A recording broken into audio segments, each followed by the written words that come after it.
सबसे बड़ी समस्या क्या है? आपने कभी चिंतन किया इसके ऊपर? आपको जो समस्या पेपर में लिखी पड़े, आप उसमें 5 बार वाई लगाइए।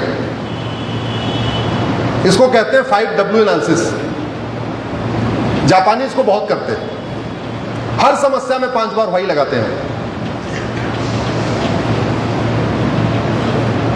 80% समस्याओं का 2 ही मूल कारण है, एक करप्शन, दूसरा पॉपुलेशन एक्सप्लोजन।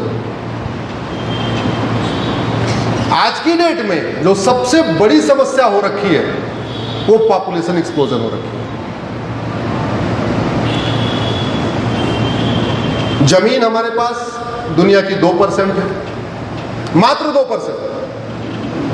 पानी हमारे पास दुनिया का मात्र 4% है, और जनसंख्या दुनिया की 20% हो चुकी है। दुनिया की जनसंख्या 750 करोड़ है, हमारी जनसंख्या 150 करोड़ है, हो गए सीधे सीधे 20%। कहने का मतलब चारपाई हमारे पास 2 है और सोने वाले 20 है, पानी वाला गिलास 4 है और पीने वाले 20 है। जितनी समस्या है आप उसकी वाई एनालिसिस करिए। मुझे नहीं पता आप लोगों को गुना में दूध और दही की क्या स्थिति चल रही है। दिल्ली में 70% दूध नकली है, अभी सर्वे आया था, और 70% घी मिलावटी है, और 80% पनीर मिलावटी है। ये सारे बड़े शहरों का हाल है, चाहे वो मुंबई हो, चाहे दिल्ली हो, चाहे कलकत्ता हो, दूध घी सब कुछ मिलावटी चल रहा है। आपके यहाँ ग्राउंड वाटर कितने नीचे गया मुझे नहीं पता, जिसने बोरिंग कराई होगी उसको पता होगा, लेकिन मैंने बहुत जगह पता किया जहां 30 फीट नीचे पानी मिल रहा था, अब वहां 150 फीट नीचे पानी मिलता है। कोई सरकार नीचे के पानी का लेवल बढ़ा सकती है क्या? जोर से बोलिए जरा। नहीं। नेचुरल रिसोर्सेज कोई सरकार जनरेट कर सकती है क्या? नहीं। सरकार फैक्ट्रियां लगा सकती है, आपका कोयला नहीं बढ़ा सकती, आपका पानी नहीं बढ़ा सकती, आपकी जमीन नहीं बढ़ा सकती, जमीन तो वहीं है। हर चीज बिना खाद के पैदा ही नहीं हो पा रहा है। दूध की क्या स्थिति है देखिए, जब कोरोना आया था सब कुछ बंद था, तो कहीं आपने दूध सड़क पे फैलते हुए देखा क्या? जोर से बताइए जरा। न चाय की दुकान खुली थी, न मिठाई की दुकान खुली थी, न शादी विवाह हो रहा था, कुछ नहीं हो रहा था, सब मामला ठप्प पड़ा हुआ था। उसके बाद कहीं आपने दूध की नदी फैलते देखा क्या? नहीं। वास्तव में उतना ही दूध पैदा होता है कि पूरा भारत ठप्प हो जाए, तब जाके जो दूध है उससे हमें पीने को मिल सकता है शुद्ध दूध। कोरोना के समय शुद्ध दूध मिल रहा था। एक बात और बताऊं आपको, कोरोना के समय राम राज्य भी था। कोरोना के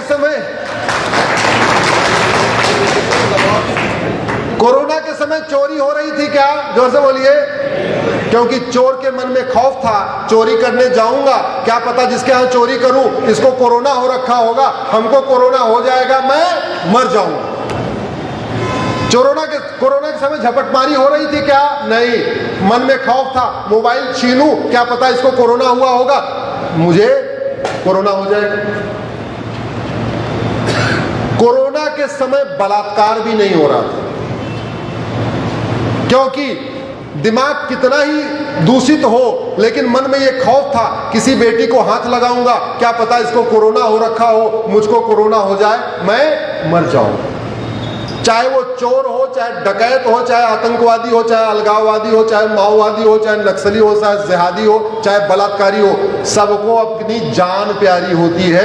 ये कोरोना ने सबको सिखाया कि नहीं सिखाया? जोर से बताइए जरा। अगर हमारा कानून कोरोना जैसा खौफ पैदा कर दे, तो फिर से चोरी, लूट, झपटमारी बंद हो सकती है कि नहीं? जैसा खौफ कोरोना ने पैदा किया, वैसा ही खौफ हमारे कानून से पैदा हो जाए। कोई दूसरे की जमीन पे कब्जा करेगा क्या? कोई ड्रग बेचेगा क्या? कोई ह्यूमन ट्रैफिकिंग करेगा क्या? कोई हथियार लेके बेचेगा क्या? कोई कुछ और का कारोबार नहीं करेगा। भारत में सतयुग लाना है तो वही करना पड़ेगा, कोरोना जैसा खौफ, क्योंकि 99% लोग अच्छे होते हैं। सारी खुरापात 1% लोग करते हैं। तो 99% जो लोग अच्छे हैं उनको कोई जरूरत ही नहीं है। हाँ, 1% जो दिक्कत कर रहे हैं उन्हीं के लिए आपको कोरोना जैसा कानून बनाना पड़ेगा। फिर बाद में आता हूं जनसंख्या विस्फोट पे, टॉपिक चेंज हो गया था। जल जंगल जमीन की समस्या मूल कारण जनसंख्या विस्फोट। रोटी कपड़ा मकान की समस्या मूल कारण जनसंख्या विस्फोट। गरीबी का मूल कारण, जोर से बोलिए जरा, जनसंख्या विस्फोट। बेरोजगारी का मूल कारण जनसंख्या विस्फोट। कुपोषण का मूल कारण जनसंख्या विस्फोट। प्रदूषण का मूल कारण जनसंख्या विस्फोट। सड़क पर भीड़ जनसंख्या विस्फोट। रेलवे में भीड़ जनसंख्या विस्फोट। तहसील में भीड़ जनसंख्या विस्फोट। हॉस्पिटल में भीड़ जनसंख्या विस्फोट। और जनसंख्या विस्फोट कैसा हो रहा है? मैं एक जगह भी गया था, 22 बच्चे, मां को नाम ही याद नहीं, 22 बच्चे, 16 बच्चे, 18 बच्चे, 20 बच्चे, 22 बच्चे। भगवान श्री राम आके अगर भारत में राज करना शुरू कर दे तो भी भारत की गरीबी, भूखमरी, कुपोषण, प्रदूषण नहीं खत्म कर सकते। मैं गारंटी के साथ कहता हूं, किसी व्यक्ति के बस में तो है ही नहीं है। जब तक 2 करोड़ घर बनता है तब तक 10 करोड़ बेघर पैदा हो जाते हैं। आप टैक्स दे दे के मर जाएंगे, आप इनकम टैक्स दे के, जीएसटी दे के, टोल टैक्स दे के, रोड टैक्स दे के आपका पूरा खून चूस लिया जाए, उसके बाद भी बेघर खत्म नहीं होंगे। क्यों? क्योंकि 90,000 बच्चे रोज पैदा हो रहे हैं। चीन जिसका क्षेत्रफल हमसे 3 गुना ज्यादा है, वहां 45,000 बच्चे पैदा हो रहे हैं। भारत जिसका क्षेत्रफल चीन का 1/3 है, वहां 90,000 बच्चे पैदा हो रहे हैं। अमेरिका जिसका क्षेत्रफल हमसे 3 गुना ज्यादा है, वहां 11,000 बच्चे पैदा हो रहे हैं। हमारा अमेरिका का क्षेत्रफल 1/3 है अमेरिका से, यहां 90,000 बच्चे पैदा हो रहे हैं। रूस जिसका क्षेत्रफल हमसे 5 गुना ज्यादा है, वहां 4,000 बच्चे रोज पैदा हो रहे हैं और हमारे यहां 90,000 बच्चे पैदा हो रहे हैं। कनाडा जिसका क्षेत्रफल हमसे 2.5 गुना ज्यादा है, वहां 6,000 बच्चे रोज पैदा हो रहे हैं, हमारे यहां 90,000 बच्चे पैदा हो रहे हैं।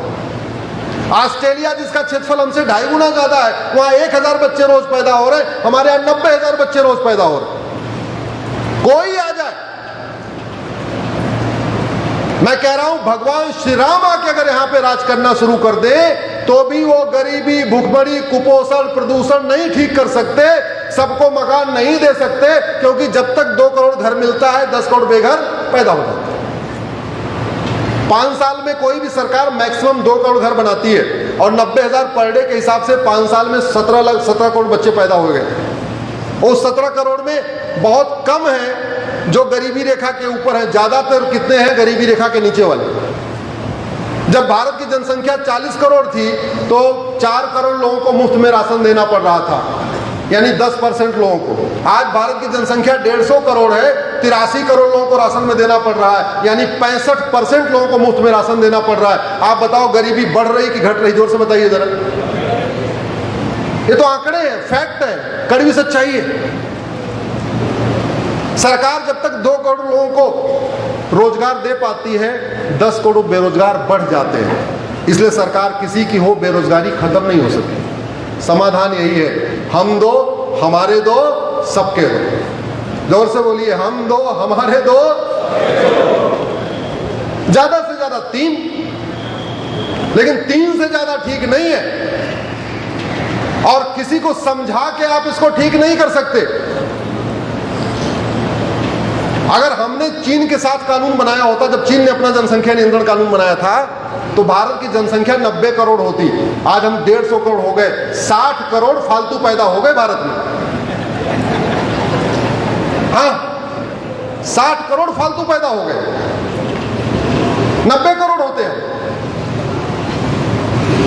मैं अब चीन को कोई दुश्मन कहे, कुछ कहे, है तो पड़ोसी, तो जो उसकी अच्छी चीजें उसको सीखना चाहिए हमें। अच्छी बातें उसने किया, भाई विश्व महाशक्ति बन गया, सब कुछ किया, तो कुछ ने तो अच्छा काम किया उसने ना। अलग बात है उसके सैनिक हमारे सैनिक से लड़ते रहते हैं, वो उसका स्वभाव है, लेकिन अच्छे काम किए उसने। हम अंग्रेजों के गुलाम थे और चीन जापान का गुलाम था। हम 47 में आजाद हुए और चीन 49 में आजाद हुआ। हम आजाद होके केवल यहाँ पे नारेबाजी कर रहे थे, भाषणबाजी कर रहे थे, अपनी ब्रांडिंग कर रहे थे और तू मैं कर रहे थे। चीन ने आजाद होते पहला काम क्या किया, पूरे के पूरे चीन से जापानियों का नामो निशान मिटाया। न किसी जापानी के नाम पे सड़क, न जापानी के नाम पे मोहल्ला, न जापानी के नाम पे गली। दूसरा, हम दो, हमारे दो, सबके दो, और जो नहीं मानेगा जाओ। चीन में रहना है तो हम दो हमारे दो करना पड़ेगा। लगभग 65 करोड़ बच्चों को उसने पैदा होने से रोक दिया। सर्वे आया था कि अगर उसने कानून नहीं बनाया होता तो उसकी जनसंख्या आज 65 करोड़ ज्यादा होती। हमने बनाया होता तो हमारी 65 करोड़ कम होती, 90-95 करोड़ होते तो काफी जीवन में शांति होती कि नहीं होती? जोर से बोलिए जरा।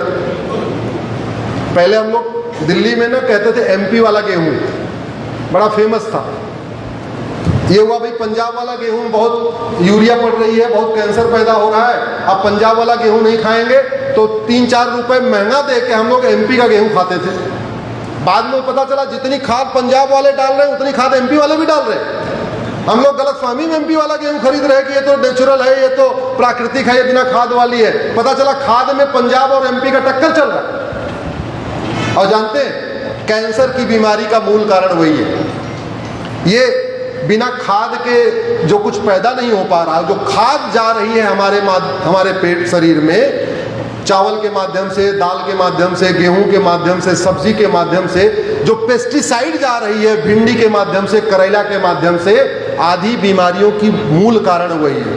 तो अल्टीमेटली जनसंख्या विस्फोट का दुष्परिणाम यह है कि बीमारियां बढ़ रही हैं। और बीमारी ऐसा नहीं केवल उसकी बढ़ रही है जो जनसंख्या विस्फोट कर रहा है, बीमारी किसकी बढ़ रही है? जो हम दो हमारे दो कर रहा है। तो आप जबरदस्ती बीमार पड़ रहे नकली खा के। बच्चा कोई और पैदा कर रहा है, उसके लिए घर बनवाने के लिए जीएसटी आपको देना पड़ रहा है। बच्चा कोई और पैदा कर रहा है, उसको फ्री में आयुष्मान कार्ड 5 लाख वाली योजना आपको भरना पड़ रहा है। उसका कोई चीज मुफ्त में होती है क्या सर? बताइए जरा, मुफ्त में होती है कि नहीं होती है? तो मतलब पैदा कोई और करे और पालन पोषण कोई और करे। वो पैदा किए जा रहे हैं, आप उनके लिए मुफ्त में राशन की व्यवस्था करो, उनके लिए अनाज की व्यवस्था करो, उनके लिए लोन की व्यवस्था करो, उनके लिए वजीफा की व्यवस्था करो, उनको मकान दो, उनको ये दो, और नहीं दोगे तो दे ही नहीं रही सरकार। कैसी है भैया? समाधान यही है कि भारत में यूनिफॉर्म सिविल कोड लागू किया जाए और एक हम दो हमारे दो सबके दो इस नियम को लागू किया जाए। एक बात आपको बता दूं, जिस यूनिफॉर्म सिविल कोड की हम बात करते हैं वो केवल भारत के संविधान में नहीं लिखा हुआ है। कड़वी सच्चाई ये है कि मानव इतिहास में सबसे पहले यूनिफॉर्म सिविल कोड लागू करने वाले भगवान श्री राम हैं। उस धरती पे, मानव में इस धरती पे पहला कोडिफाइड रिटन लॉ मनुस्मृति है। मनुस्मृति के पहले कोई भी नियम कानून लिखित में नहीं था, सब मौखिक चल रहा था। पहला रिटन कोडिफाइड लॉ क्या है? जोर से बोलिए जरा। मनुस्मृति। और ऐसे ही मानव इतिहास में सबसे पहले यूनिफॉर्म सिविल कोड लागू करने वाले भगवान श्री राम हैं। उस जमाने में लोग 3-3, 4-4 विवाह किया करते थे और भगवान श्री राम तो चक्रवर्ती नरेश थे। ऐसा कोई राजा नहीं रहा होगा जो भगवान श्री राम को अपना दामाद नहीं बनाना चाहता होगा। इसके बाद भी भगवान श्री राम ने एक विवाह किया, लक्ष्मण जी ने एक विवाह किया, भरत जी ने एक विवाह किया, शत्रुघ्न जी ने एक विवाह किया। क्योंकि पहले उस समय परंपरा थी, यथो राजा तथो प्रजा, जैसा राजा व्यवहार करता था प्रजा उसको फॉलो करती थी। ये कोडिफाइड लॉ था। दूसरा, भगवान श्री राम के कितने बच्चे? लक्ष्मण जी के, भरत जी के, शत्रुघ्न जी के। कभी हमने दिमाग नहीं लगाया कि बिना कुछ ऐसे कैसे हो गया कि 4 के चारों भाइयों के 2 ही 2, न किसी को 1, न किसी को 3, 4 के चारों भाइयों ने एक ही एक विवाह किया, 4 के चारों भाइयों के 2-2 बच्चे।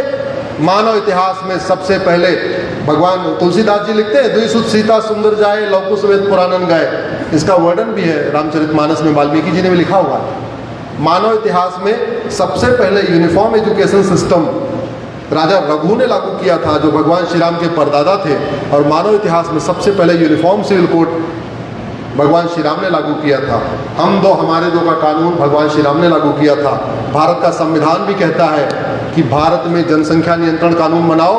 आज सबसे आग्रह है, एक बार शेड्यूल 7 खोलिए, लिस्ट 3 इंटी नंबर 28A, साफ साफ लिखा हुआ है population control and family planning. तो भारत का संविधान भी कहता है भारत की 50% समस्याओं का मूल कारण भी यही है। इसलिए अब समय आ चुका है कि भारत में यूनिफॉर्म सिविल कोड लागू हो, और यूनिफॉर्म सिविल कोड में हमारे दो पहला चैप्टर होना चाहिए, बाकी सब बाद में चैप्टर होने चाहिए। इसी के साथ मैं अपनी बात खत्म करता हूं। भारत माता की, भारत माता की, भारत माता की।